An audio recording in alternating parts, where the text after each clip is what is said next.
Promoted IAS अफसर शकील अहमद साहब ने कहा कि आला ओहदे पर फायज सरकारी अफसरान की अहमियत उसी वक्त मुमकिन है जब वो अपने कौम और मिल्लत की बहबूदगी और भलाई के लिए अपने ओहदे और काम को अमल में लाएं। और उर्दू एकेडमी के भी वाइस चेयरपर्सन है। उर्दू एकेडमी की चेयरपर्सन हमारी वज़ीर आला खुद है।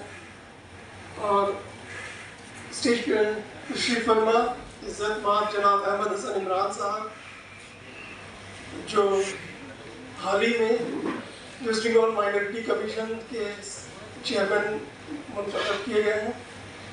वो एडिशनल सेक्रेटरी के ओहदे से प्रमोशन पाकर अभी हाल में ही स्पेशल सेक्रेटरी बनाया गया है।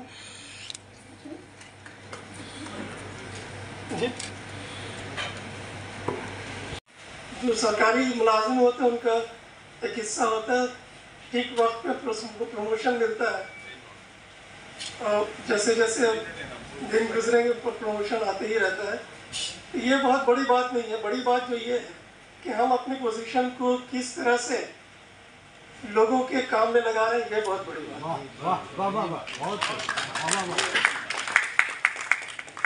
बताने में कितना कामयाब होता, लेकिन मेरी भी कोशिश ये रहती है कि मैं जितना ज़्यादा से ज़्यादा लोगों के और समाज के काम आ सकूं अपने ओहदे को इस्तेमाल करके, ये मेरी कोशिश रहती है।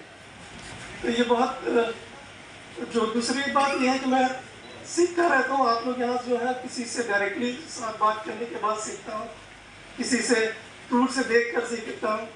तो अभी जो मैं हूँ, जिस तरह के हूँ, ये आप सबके एक्चुअली जो खूबी जो मेरे अंदर में जो खूबी है वो आप सबके खूबियों का एक रिफ्लेक्शन है। पता नहीं उनका क्या इमेज रहा होगा मेरे बारे में।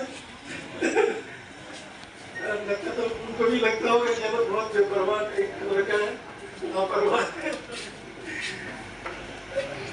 और इमरान साहब तो मैं उस वक्त से जानता हूँ जब मैं कलकत्ता में general manager minority development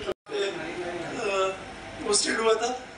Imran साहब उस वक्त एक बहुत छोटा सा अखबार निकालते थे जो 15 रोज, और मैं उनके ऑफिस में गया था बहुत छोटे से। तो ये आज उनको यहाँ पे देख के मुझे बहुत खुशी हो रही है। धीरे धीरे उन्होंने अपने आप को इस पोजीशन में पहुँचाया है जहाँ गवर्नमेंट को एक ओहदा देने के